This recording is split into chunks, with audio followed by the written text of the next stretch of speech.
Right? So I'd like to introduce Heather Gutshall with Outbound Hounds. How are you doing, Heather? Hello, I'm well. How are you? Good, good. So good to see you. So you're a dog trainer, certified dog trainer, and dog behaviorist as well. I want to make sure we get to all Behavior of that. consultant, yep. Behavior consultant. Make sure we get all of that in there. So let's talk a little bit about reinforcement and go from there. Okay, sounds good. I get a lot of emails from folks who start off by saying that their dog knows his or her commands sometimes, or when they feel like it, or my dog is stubborn. And it's not the case. Dogs aren't stubborn or lazy. We just need to kind of back up and understand how dogs learn. So they learn in 4 stages, and that's what I'd like to talk about today. So the first stage is acquisition. So, that's where, you've taught your dog, say, to sit at home, and you've used that treat to lure them into the position, or you've captured it by when they go to sit, you say, good sit, and you quickly capture that behavior, or you've shaped it, which is where you've rewarded small increments towards that behavior. Okay. So those 3 ways that you can train. And so you've either taught that at home, or you have taught it in a group class, or the trainers come to your house, or you just know how to do it on your own because you always had dogs or whatever. So that's the acquisition stage. So your dog has learned it. They can do it in that moment. You need to remember to mark that behavior appropriately. So How do we do that? right. So the moment that the dog's bum hits the ground, you need to communicate to your dog that that is what you're rewarding. Okay. So you can do that in several different ways. You can use a word. I use the word good. Some people use the word yes. So the moment that dog's butt hits the ground, you say good or yes. Sometimes in my early years of dog training, would accidentally train a dog to hover. Make sure you're not predicting. Okay. Just because the dog is going there, don't say yeah. yes, and then and then the dog says sit, and he produces a beautiful hover. No, wait till the dog, because we're humans and we predict. Wait till the bum is firmly planted on the ground, and mark it. So the primary reinforcer is not the food. It is a word or a sound. In addition to using the word good, or instead of using the word good, some folks like to use these guys. These are clickers. This is a box clicker. There's a couple of different kinds. Okay. Click, click. Click. Yep. And these are great for folks who are new at dog training. Okay. So all you're doing with this is communicating to your dog, you just did the right thing, food's about to follow. So it's like a Pavlovian response, right? That you've got the bell rings, the food is coming. So the dog sits, he hears this, he's like, oh yes, food's coming. How do we get them to know that? First we have to charge the clicker. And what that means is you buy one of these, they're like 99 cents or Super yeah. cheap, yeah. Buy a few because you'll lose them. And then you'll find them in your coat pocket. And sit on it. Right. And at first you start by just click, treat, click, treat, click, treat. So you're just doing that over and over. You're not asking the dog to do anything, you're just clicking and treating for nothing. Okay, so they understand this is what it means, That even this if they're not doing right, anything. that this means food is coming. Okay. That way you can set it up to be your primary reinforcer. So you have to set it up first, otherwise they Charge have no it idea. first, or they're like, oh, that's a great noise you're making. So you do that several times a day for a few days.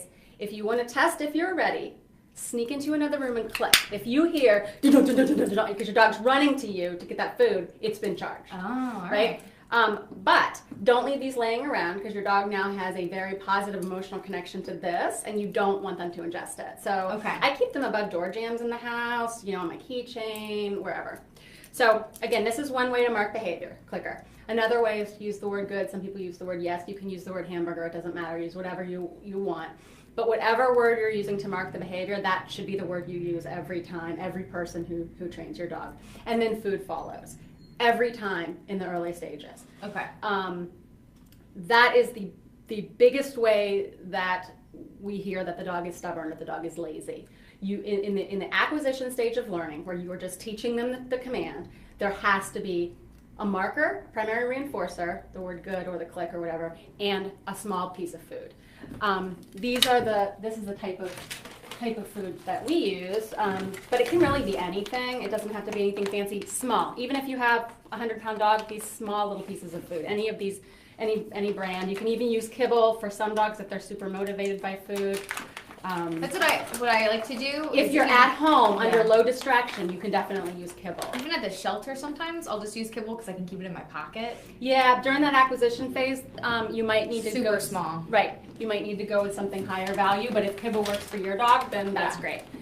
You can also put those in a Ziploc bag and mix it with kibble, and the next day it all smells like the high value stuff. So you definitely want high value, something super rewarding. And if you have a dog that this isn't even high value, cut up hot dogs, string cheese, stuff like that will work. Hot dogs, yeah. Gross, but it works. Not for a dog though, right? Right. So something just super small, and again, high and they don't need to be cooked hot dogs. That's one of the other reasons they're gross. So, so that's the acquisition stage. These actually smell pretty good.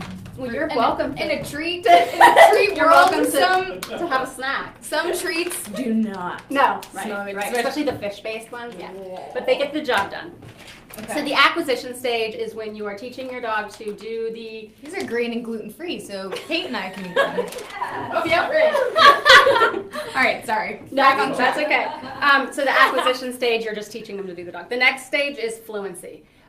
You're getting your dog to do it a lot, all the time, right? So you may have left that training class or that training appointment, or it may be the next day, and your dog doesn't quite know it every time, right? So we like to go aim for about 80% of the time, and then when we say we're fluent, but again, you're giving that food every time, you're marking the behavior and rewarding with food. You're going to do 10, 20 reps and stop. It should be fun. If your dog's getting bored, you're not doing it right? So you multiple times a day, and then that is the fluency stage where you're building up the amount of times that they can do it, and that they can do it most of the time when you're giving that verbal command.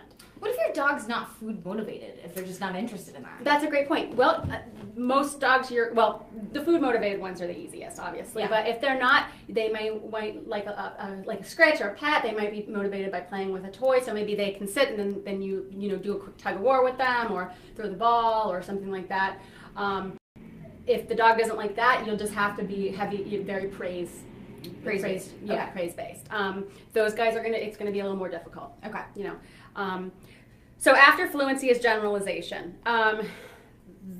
Dogs don't generalize the way that we do, and for my clients, that's a really hard concept for them to wrap their brain around, a lot of them. And by the way, dogs are not people. They're not people. Dogs are not people. It's so hard for us to understand. Right, absolutely. We like to think that they're people, but they're not. They're not.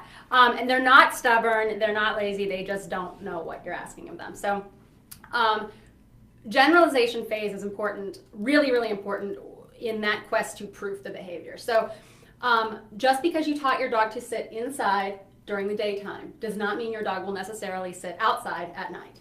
It does not mean your dog will sit for its neighbor, and it does not mean your dog will sit, down the street. So dogs do not generalize the way that we do. So you have to now start practicing that behavior, marking it each time, and with food, in many different locations, many different people, and just, building it up all over the place, outside, at the park, everywhere. So practice a sit. So just because a sit is not an overall sit. Right, it needs to sit with that set of stimuli. So, and that is, I get that a lot too. Well, they'll do it at home, but we'll teach it at class, go practice your homework, and they come back, they'll do it at home. Right, so you have to do that piece. That dog's not going to know that. They don't generalize the way that we do. So that's not your dog being lazy. That's you not understanding how they learn.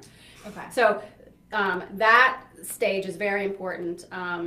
And I think that's where a lot of dog owners kind of get complacent, and they don't quite help their dog to generalize the behavior everywhere. So practice that at the dog park. Absolutely. Practice if you go it there. Yep. If you go to the dog park. Yep. Practice it inside, outside, on the street walks, corner, before at you your get sister's house. At right. the babysitter. Have many people do it. Right. Have the children do it. Have just because if you only are the only one working with your dog, and your husband comes in and says to the dog to sit, they are not going to know what you mean.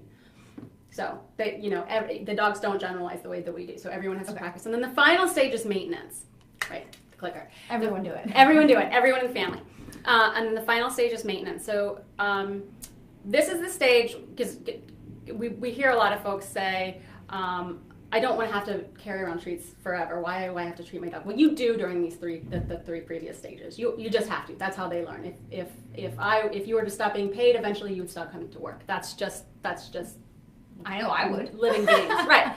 So during the maintenance stage, the dog pretty much has it. but you always have to reward occasionally. Okay.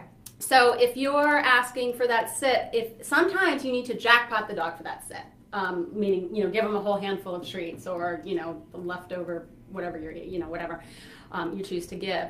If you don't do that, it will fade away. The dog won't do it. It's like buying lottery tickets. If you never won, but then you win that one time, you're going to be buying them because you're going to be like, oh, okay, there's a chance I could win. That's how, you know, they don't work because they love us. It's just not living beings. They do it because there's a chance that they're going to get paid. That's so true. Right? So. I still, my dog is 9 or 10 years old, and I'll still say good potty. I'll still give her a treat when she comes inside, and you don't have to do it every time, but you should do it occasionally. It keeps them motivated. It keeps that excitement up. They want to do that command. It should be fun for them, not a drag, you know. And she is pumped when she comes inside sometimes, and it's like, oh yeah, I did a good thing. Yeah, and you still mark that behavior. Still say good. Still give the click. You know, still, because they've built up this positive emotional connection to that word or that sound. So that even is reinforcing to them. So, is there too much of a positive reinforcement or reinforcement like that? Well, you don't want to do it you don't want to have to do it for the rest of their life with the food and stuff, but you could, I guess. I don't want to carry around stinky dog treats, but I mean, if you were like psyched to do that, you definitely could. Yeah. So there's not too much. I mean, unless your dog's 70 pounds overweight. Well, yeah, that might be definitely. I can't see too much of that. And you want to get excited. I mean, I guess you could say there's too much if you're so exuberant that then the dog jumps out of a sit because he's so excited that you're so excited. But for the most part, you should praise the dog. So I want to go back to that point that you said kind of as we're beginning things. Is there really such thing as a stubborn dog or a lazy dog when it comes to training and getting those behaviors right? I have never met one in my experience. However, I have met dogs that are more intelligent than others. So pick things up more, or they're faster to learn the cued behavior. And sometimes I said the dog isn't going to get it from luring, so now I have to shape or capture. Sometimes if a dog comes from maybe a background where they weren't treated so nicely, they might not want to be lured back above their head. There's a dog I'm working with at Carl right now. I would never teach him to sit by luring something above his head because he gets afraid with things over his head. So it's not usually that the dog is stubborn or lazy, it's that you need to figure out how they're going to learn. And what do we need to do? What do the people need to do to make sure the dogs are going through things correctly? They need to be consistent.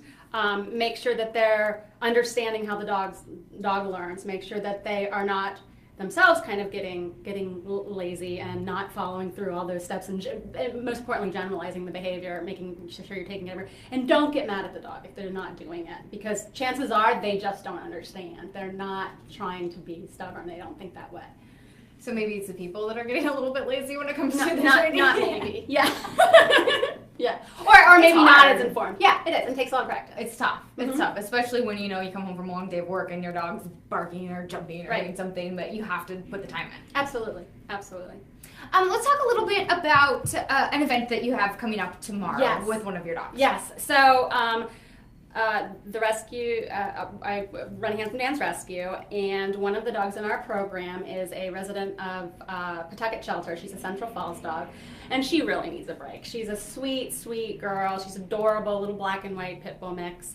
But she is pretty sensitive, and shelter life is taking its toll, and so we are kind of pulling out all the stops to try to make sure that person sees her that's going to take her home. So tomorrow after one of our group classes, the Pits and Pals class, we're having like a meet and greet with her. She does encourage you to bring her presents, and she likes treats, but you don't have to. And just come by, get a picture with her, chat her up. We figure the more people that meet her, their cousin might be wanting to adopt or something like that, and she really needs a break. She needs to get out of there.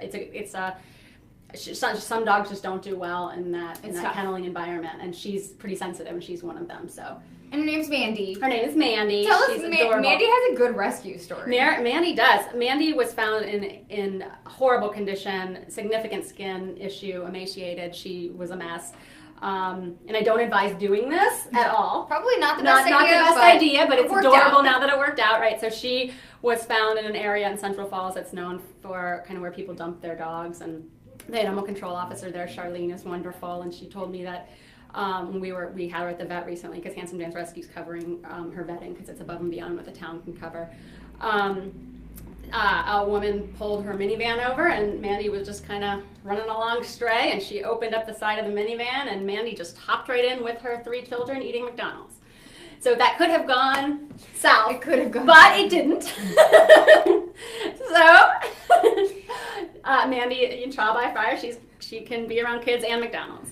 So And can jump in minivans. and can jump in minivans. Right. Right. I've seen so many dogs leave from shelters that can't jump in cars. Because Right? You have to like pick them up and lift Right. them into the backseat of cars. So Mandy can be around she kids, can do- McDonald's, and can jump in the car. We know that, and she's also good in the bathtub. We know that. So Yeah. we're hoping folks will just, even if they're not in the market for adopting, if they just would come out and just support Mandy. She's got a huge team of folks behind her because she's been through so much.